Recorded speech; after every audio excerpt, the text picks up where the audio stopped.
Boa noite a todos.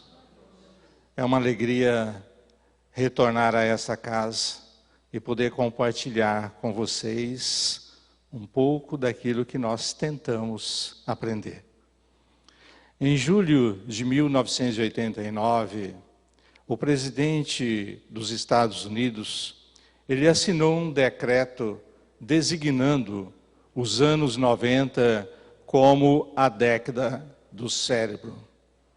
A investigação do sistema nervoso passou a ser o principal foco de investimento em saúde naquele país. Começa, portanto, a década de 90, a década do cérebro. Antes não era possível a investigação do sistema nervoso, em especial do cérebro. Mas com a chegada da tomografia, da ressonância magnética e principalmente do scanner cerebral, agora já era possível uma investigação do cérebro humano. Os cientistas, os neurocientistas, eles passam então a investigar o cérebro, a última barreira do conhecimento. E eles querem saber onde fica as emoções, aonde fica a moral, aonde fica as decisões de natureza afetiva. É evidente que muitas outras descobertas estão ainda em aberto. Mas os neurocientistas, eles descobrem 3 centros principais para nortear a nossa palestra dessa noite.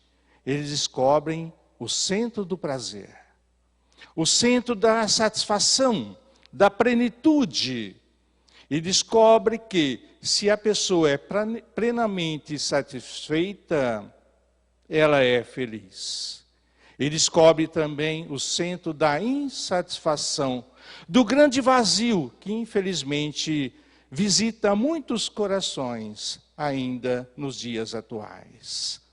Muitos fazem uma confusão em dizer que prazer e satisfação são as mesmas coisas, mas não são.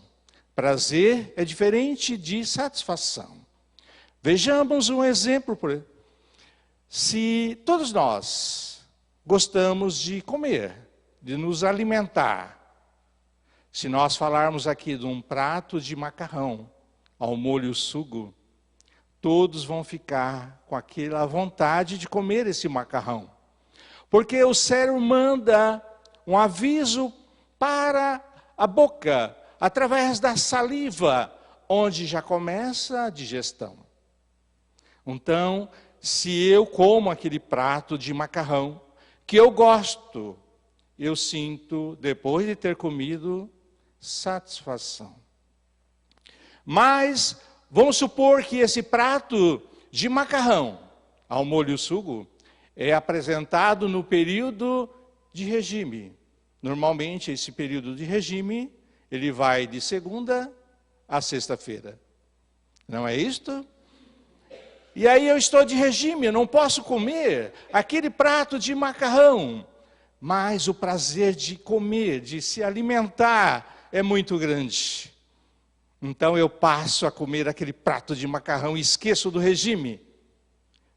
Após ter comido aquele prato de macarrão, o que vai acontecer? A insatisfação. Agora eu vou engordar. Quebrei o regime de tanto tempo.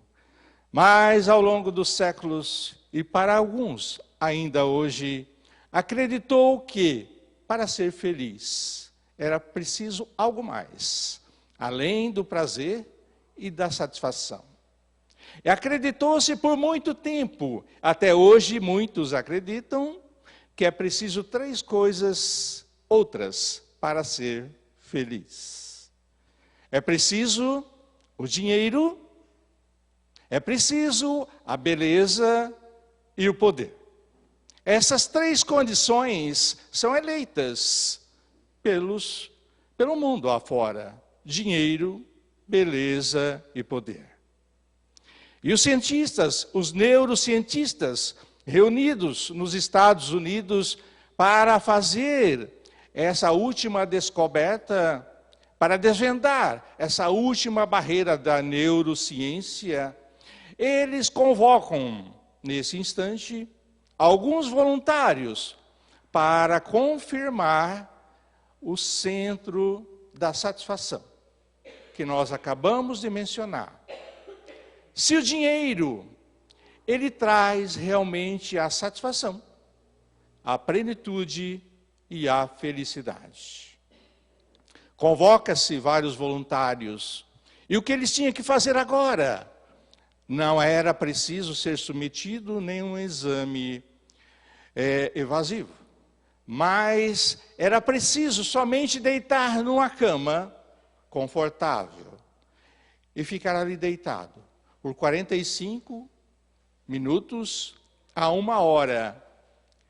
E simplesmente ser submetido ao scanner cerebral, para que o scanner cerebral pudesse detectar se no centro da satisfação tinha energia com aquela pessoa que tinha muito, mas muito dinheiro.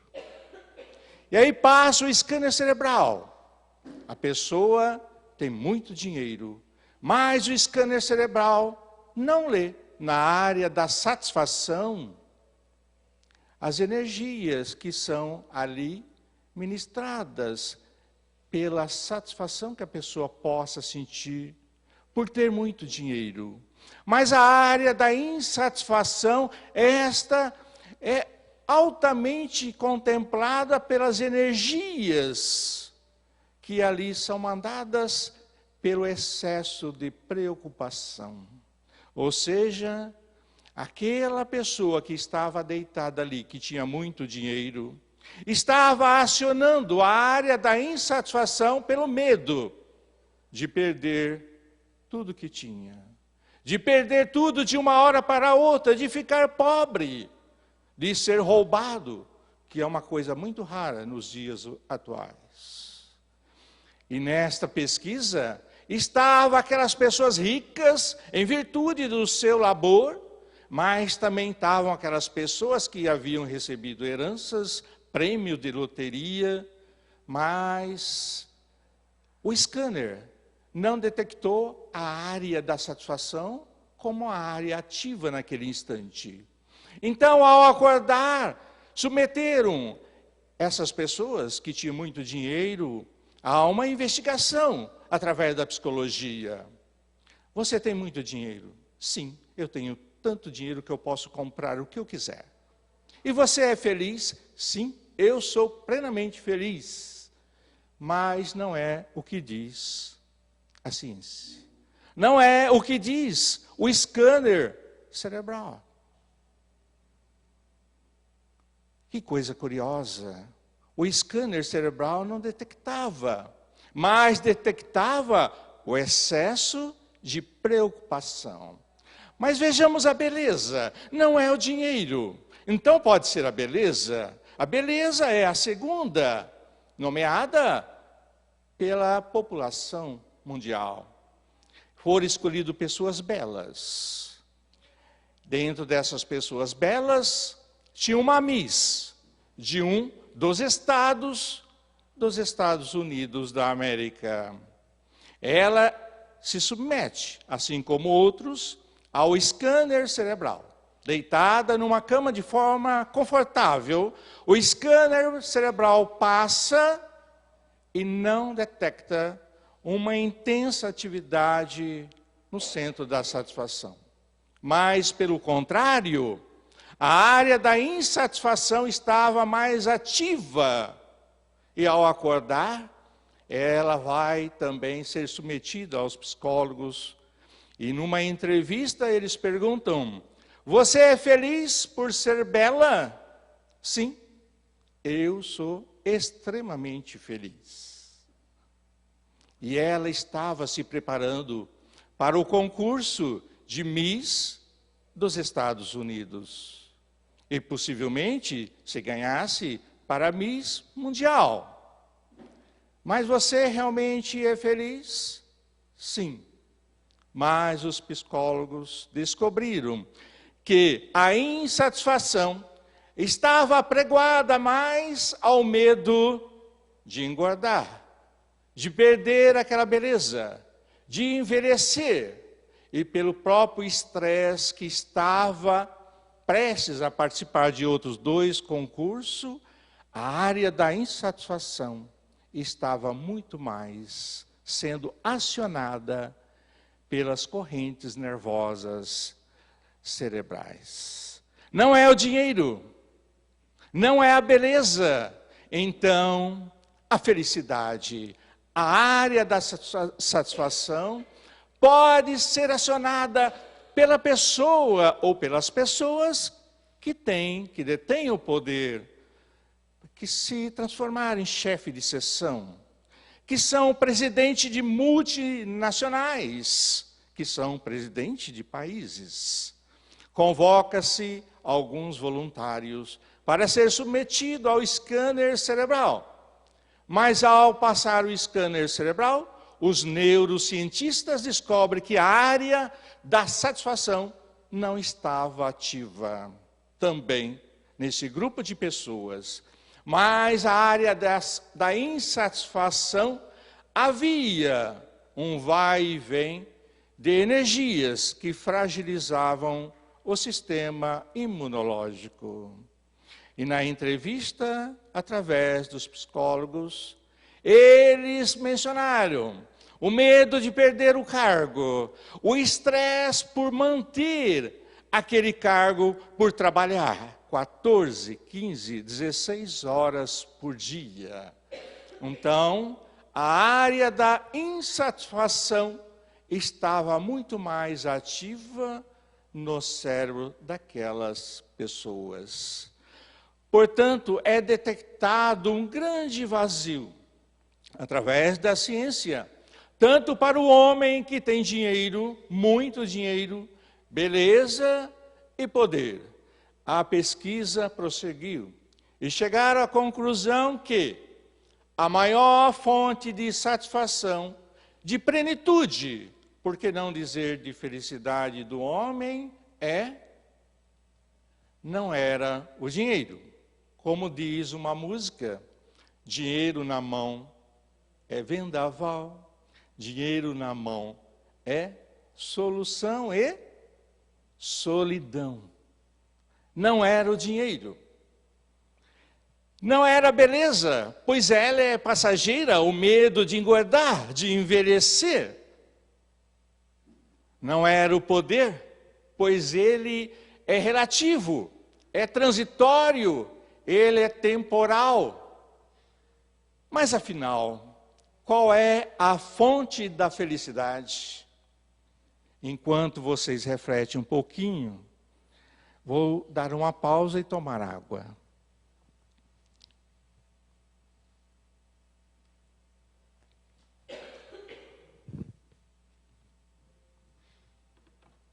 Qual é, meus amigos, a maior fonte da felicidade do ser humano? Vocês pensaram? Refletiram bastante? Vamos lá. A primeira, a grande fonte da felicidade, segundo a ciência, segundo os neurocientistas, através dos exames de scanner cerebral, a área da satisfação, ela é acionada principalmente quando o homem aprende. Esta é a primeira fonte da grande felicidade do homem, é aprender. E é através do aprendizado que o homem conseguiu sair das cavernas. É através do aprendizado que hoje temos a área da tecnologia bem avançada. É através do aprendizado que o homem descobriu o próprio scanner cerebral.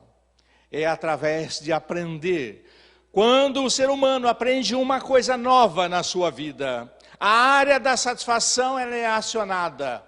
É um grande prazer. Chico Xavier dizia, todo dia, quando eu leio o Evangelho segundo o Espiritismo, eu encontro uma coisa nova. Essa é a área maior que a satisfação é acionada por nós. E Allan Kardec, o codificador do Espiritismo, o homem mais inteligente que desceu, que esteve no planeta, depois de Jesus, obviamente, pergunta aos Espíritos na questão 967, em que consiste a felicidade dos bons espíritos? Em que consiste a felicidade dos bons espíritos? E os espíritos respondem com muita suavidade e tranquilidade: conhecer todas as coisas. E como nós conhecemos todas as coisas? Aprendendo. Então esta é a primeira e grande fonte da satisfação, da plenitude e da felicidade. Antes, a ciência acreditava que o cérebro era estático e possuía apenas uma quantidade específica de neurônios produzidos durante a infância. Hoje, sabe-se que novos neurônios podem ser produzidos em qualquer idade, bastando que a pessoa decida a aprender, por exemplo, uma nova língua, uma nova habilidade, ou comece a pensar de uma forma diferente. Esse processo, chamado de neurogênese, acontece ao longo de toda a vida de todos nós. E a segunda fonte, a da superação. A primeira é do aprendizado. E os neurocientistas descobrem que a segunda fonte da felicidade é a superação. Eu venci, eu consegui. Como brilha os olhos dos nossos filhos quando eles aprendem a andar de bicicleta, quando tira aquelas rodinhas de segurança. Papai, mamãe, eu consegui. É a superação. E essa superação, ela fica registrada para sempre. Depois de 40 anos, entrevistam 3 jogadores de futebol: Basílio, Zé Maria e Leivinha. E eles trazem nos olhos a satisfação de ter feito aquele gol contra a Ponte Preta há 40 anos atrás. Então fica registrado aquele momento, o momento de superação. Esta é a segunda fonte a superação é a segunda fonte da satisfação. E qual é a terceira fonte que a ciência descobriu que é mais acionada no homem? Qual é a terceira fonte da satisfação? O sofrimento. Quase ninguém vai concordar com isto. Não sou eu quem digo, é a ciência, é a neurociência. Você viu aquele acidente? As redes sociais, hoje amplamente utilizada. Se alguém, depois de 30 anos de serviço merecido, faz uma viagem para o exterior, para a Irlanda, para a Suíça, por exemplo, e posta no Face aquela alegria, aquela felicidade, as pessoas nem curtem, nem compartilham, exibido, metido. Mas se ao sair daquele lugar que ali está, que acabou de postar fotos de felicidade, sai na calçada, cai, quebra a perna, e coloca assim no Face: partiu hospital, partiu cirurgia. O compartilhamento vai a 1000, vai a 1000. A satisfação em contar as mazelas, em relembrar situações negativas, faz com que a pessoa, muitas vezes, eleva o sofrimento. Embora o sofrimento nos leva ao raciocínio, abandonar a culpa, a recompensa, nos leva à evolução. Aconteceu um acidente, ainda bem que foi com ele e não foi comigo. Quebrou a perna, ainda bem que foi com ele e não foi comigo. É o sentimento de culpa, recompensa, ainda bem que não foi comigo, foi com ele. E assim vai. O sofrimento, na realidade, ele causa prejuízo à saúde de todos nós. Portanto, livre-se de viver nas ondas do pessimismo, da amargura e principalmente da proliferação de que tudo está perdido nesse mundo. Na questão 919, Allan Kardec, com muita propriedade, ele questiona os espíritos qual o meio prático e mais eficaz para se melhorar nesta vida e resistir aos arrastamentos do mal. E a resposta dada pelos espíritos é: um sábio da antiguidade vos disse, conhece-te a ti mesmo. Então, se você está proliferando o mal, após uma análise profunda, mude. Mude. Vamos proliferar o bem. Com estas reflexões, fica mais fácil entender que o cultivo de virtudes leva a criatura a se superar, encontrando satisfação, que na realidade é a plena felicidade. Vejamos, por exemplo, no caso dessa noite, falarmos a respeito do perdão. Perdão, perdoar ou não, vai determinar a nossa qualidade de vida. O perdão, durante muito tempo, foi uma proposta evangélica da teologia. Em alguns casos, ainda é.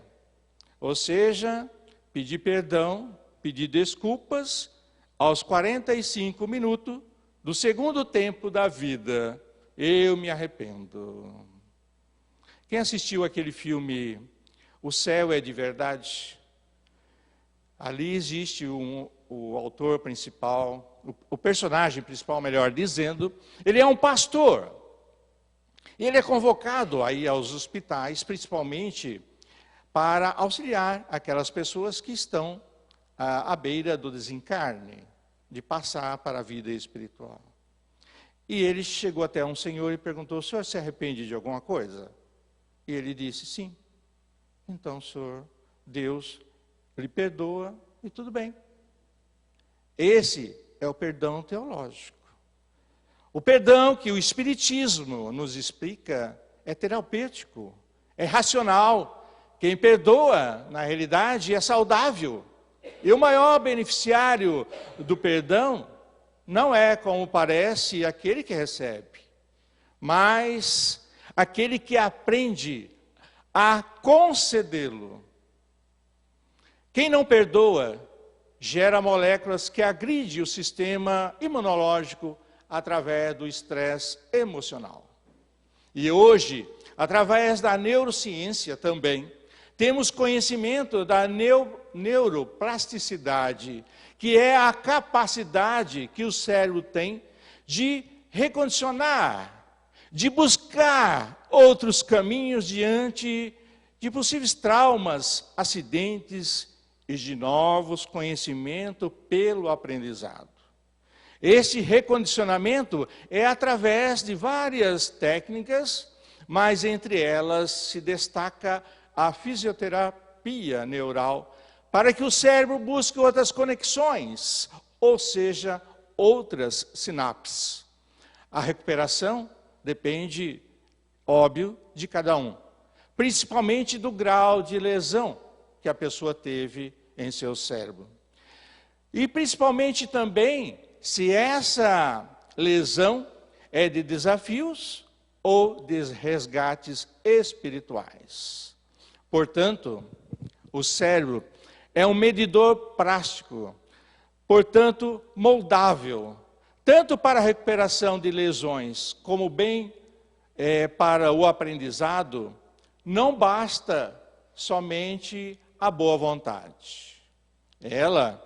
A boa vontade, tem que ser canalizada, bem dirigida e altamente planejada. É preciso, por exemplo, preparar o cérebro para uma virtude. No caso aqui hoje, do perdão.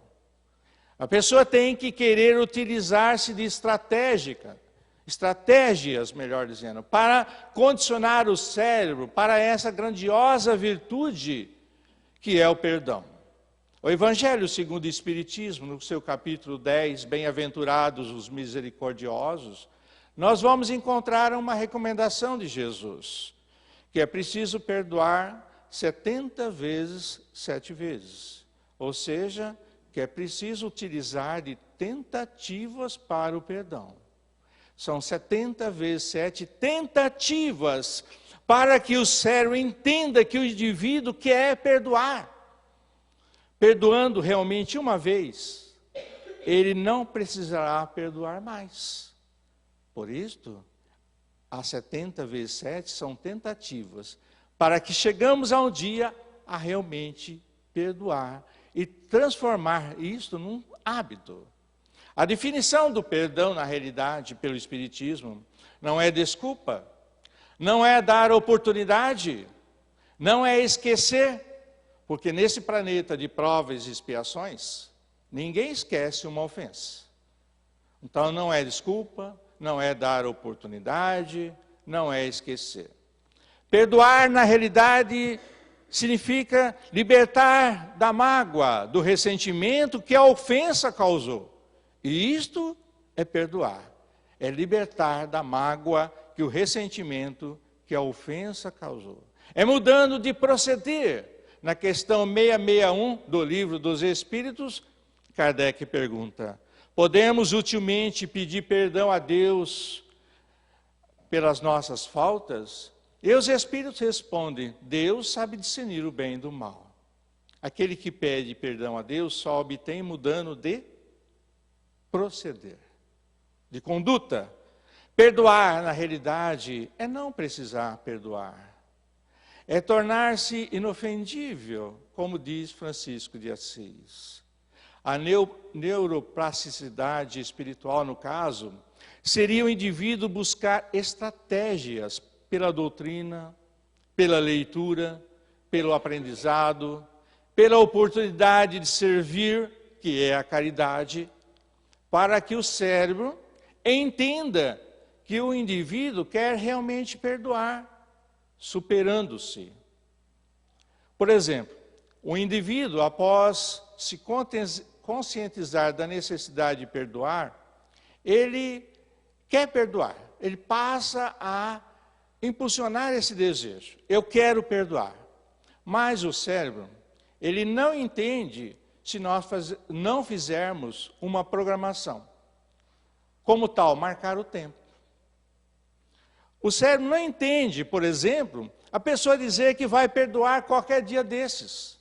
Ah, qualquer dia desses eu perdoo. Esse ano eu vou perdoar determinada pessoa. Esse semestre eu vou perdoar determinada pessoa. Pois bem, agora sim, o cérebro agora vai entender que ele quer perdoar. Ou seja, ele vai persistir. A vontade tem que ser persistente. O resultado do nosso cérebro hoje, nós não podemos esquecer, que é uma construção de séculos, de milênios, de inúmeras experiências pelas quais nós já passamos. Essas experiências são gravadas no perispírito, que compõe a memória total do espírito. E esse registro vai para o cérebro, para a zona do subconsciente. Já o inconsciente, ninguém tem acesso, porque ali está a nossa caixa preta da evolução. Registra desde o momento que o ser entrou para a individualização moral, ou seja, saindo do átomo, passando pelo vegetal, passando pelo reino animal e agora entrando no reino espiritual. Cada ensinamento novo, cada palavra nova, cada sentimento renovado, cada virtude conquistada, uma sinapse nova. E o cérebro cada vez mais ativo. E aí está a grande descoberta da ciência, em especial da neurociência. Independentemente da idade do indivíduo, ele pode e deve continuar a aprender, a superar e a evoluir. O perdão não é uma coisa que nós temos o hábito. Durante milênios, nossa reação foi de vingança. Durante séculos, a nossa reação é de mágoa, ressentimento, o desejo profundo, muitas vezes, de magoar o agressor, de descontar.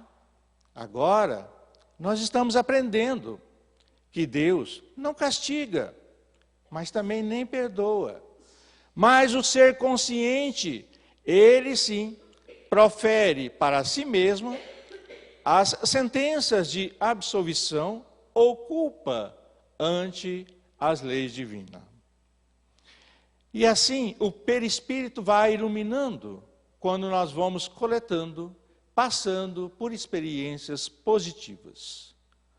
O perdão é o mais alto grau de síntese de todas as virtudes. O maior desafio de superação do espírito é perdoar realmente nos dias atuais. A criatura que errou contra nós, ainda que nós a perdoemos, ela não se livrará da responsabilidade de corrigir os efeitos negativos que o erro produziu na atmosfera da vida, onde tudo se encadeia, onde tudo é solidário.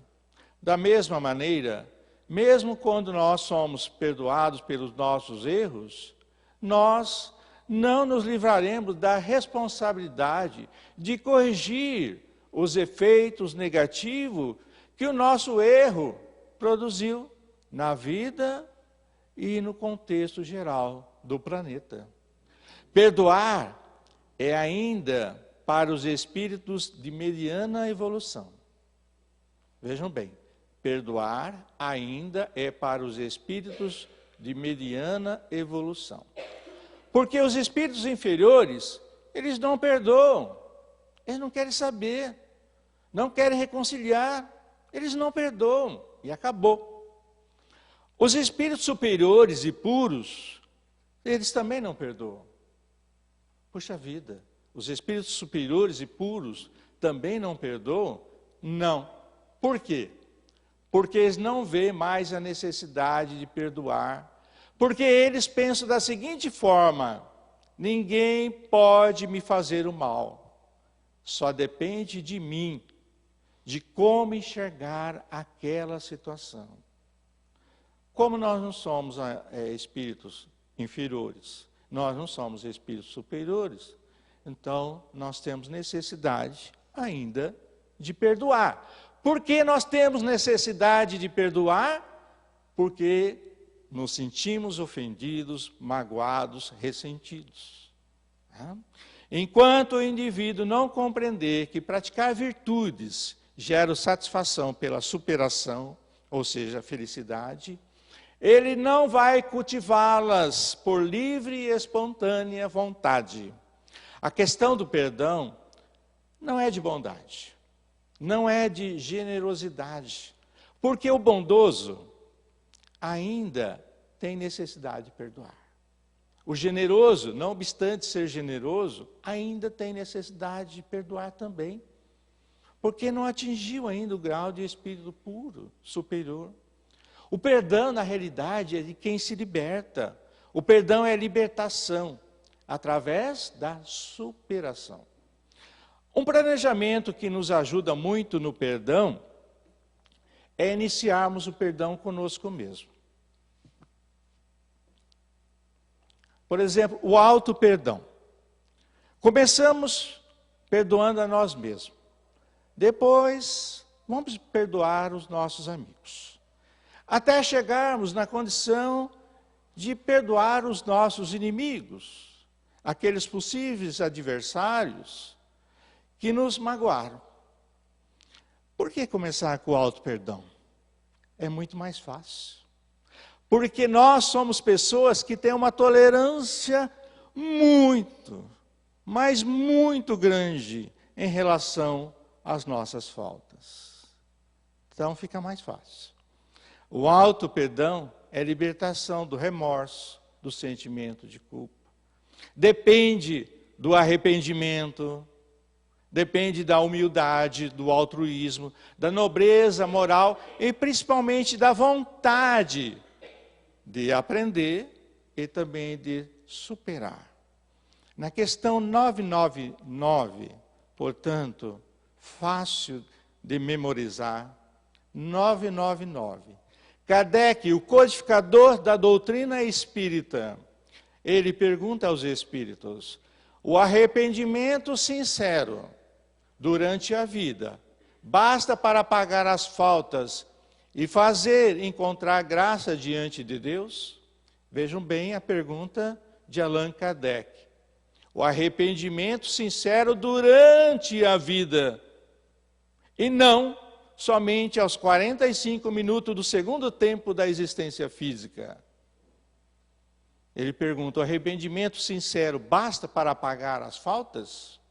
E os espíritos respondem: o arrependimento ajuda o progresso do espírito, mas ele tem que expiar o seu passado. Ou seja, corrigir os possíveis equívocos. Perdoar o inimigo exige um pouco mais de cada um de nós. Um pouco mais de humildade, um pouco mais de disciplina, de persistência, ou seja, de superação. Quando nós falamos em perdoar, nós falamos como se estivéssemos falando ou realizando um trabalho com outra pessoa. Quando, na realidade, estamos fazendo um trabalho conosco mesmo, utilizando-se da fonte da satisfação, que é a felicidade, aprendendo, superando e evoluindo. É preciso mudança de visão que você tem consigo mesmo pela sua autoanálise. E essa autoanálise, o nome já diz, é autoanálise, é individual. É cada um tem que ser feita. Não é o julgamento de ninguém, mas o julgamento que eu mesmo posso fazer de mim mesmo. Perdoar é não se ofender. Muitas pessoas estranham quando nós falamos: Deus não perdoa. Puxa vida, Deus não perdoa. Mas se Deus perdoasse, ele se sentiria ofendido.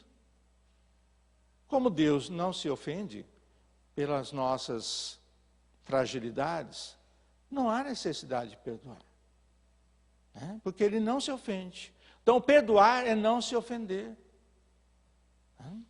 Quem se ofende, por exemplo, com muita facilidade, por não exercer o aprendizado, principalmente da humildade e do amor, em não se superar, três classes principais que têm uma dificuldade muito grande de perdoar, infelizmente. O egoísta, o orgulhoso e o vaidoso. Essas três classes, elas têm uma dificuldade enorme de perdoar. O egoísta, ele faz o seu próprio pódio. Em primeiro lugar é eu, em segundo aos meus, em terceiro aos outros nada. Se sair dessa ordem, ele se ofende. Ele se ofende e tem uma dificuldade enorme de perdoar. O orgulhoso, ele diz: eu sou o melhor. Ele acredita. E não precisa que os outros acreditem. Ele sabe, e é isto que ele acha que é importante. Esse é o orgulhoso. Se você não trata ele como o melhor, ele se ofende e tem dificuldade de perdoar. E o vaidoso, enquanto o orgulhoso acha que é o melhor, o vaidoso quer que todos saibam que ele também é o melhor. Se os outros não souberem, aí não adianta nada. Para o vaidoso, parecer que ele é importante, já é aquilo que ele busca. Se parecer, já é importante. Então, se os outros não reconhecerem a sua superioridade, ele se ofende e tem uma dificuldade enorme de perdoar. Mas, se o indivíduo não caminhar pelo pântano do egoísmo, do orgulho e da vaidade, ele não precisará perdoar ninguém, porque ele não se sentirá ofendido. Segundo um artigo da revista Super Interessante, para a pessoa lograr êxito em qualquer atividade, o segredo do sucesso depende do tempo. E nós sabemos que o tempo é cruel. Ele passa para todos nós, inclusive para as pedras, que não têm nem noção do tempo. Elas ficam arranhadas, é preciso substituí-las, o piso, por exemplo. Para os cientistas, portanto, o indivíduo precisa de 10.000 horas, 10.000 horas, para ter o domínio daquilo que se propõe a se transformar. Poderíamos dizer aqui que para sermos um indivíduo extremamente capaz de perdoar, fazendo essa analogia, nós precisaremos de 10.000 horas de tentativas de superação. Ou seja, o indivíduo que há 10.000 horas está disposto a não revidar, a não falar mal, a não comentar os defeitos dos outros, a não reviver situações de conflitos, a não se magoar, estará apto, estará com tempo livre para aprender, para superar e principalmente para perdoar. Portanto, 10.000 horas. 10.000 horas sem falar mal daquele colega de trabalho que puxou o seu tapete. 10.000 horas de escudo protetor, não deixando que nada te tire do sério. 10.000 horas, 10.000 tentativas para conseguir ter o hábito do perdão. Uma outra situação que nos leva a perdoar com facilidade, com um pouco mais de facilidade, já que estamos num planeta de provas e expiações, é admitir que o seu inimigo tem uma virtude. Já é um ponto para iniciar a prática do perdão. Por exemplo, ele tem um carinho especial pelos animais, pela natureza. Ele pode não ser um bom colega de trabalho. Ele pode não ser um bom marido, daqueles que deixam a toalha molhada em cima da cama, por exemplo. Né? Mas ele tem um carinho especial pelos animais. Se preocupa com os animais, com o meio ambiente. Então, admitir para nós, admitir uma qualidade boa no inimigo, já é um começo de facilitar o perdão. Não depende, o perdão não depende de uma vontade bruta, irracional, intempestiva. Depende de uma vontade racional, planejada. Já que eu não possa falar mal, né, que eu fale o bem. Fale essa característica boa que a pessoa tem. Ou não fale nada. Mas cada um de nós, todos nós, temos uma virtude, uma característica que deve ser explorada, que deve ser vista. E isso que é importante. Aquela pessoa que te magoou, ela pode ser um bom pai. Um bom pai para os seus filhos. Ela pode ser uma boa esposa para o seu marido. Ela pode ter uma qualidade. Foca nessa qualidade. Fica mais fácil de você a perdoar. Fica muito mais fácil. Para finalizar, portanto, as fontes da satisfação, que é a plenitude, que nós entendemos também que é a felicidade, não é o dinheiro, como já vimos, não é a beleza, não é o poder. E sim, é o aprender, é o superar. E em vez de sofrimento, nós vamos dizer assim, evoluir.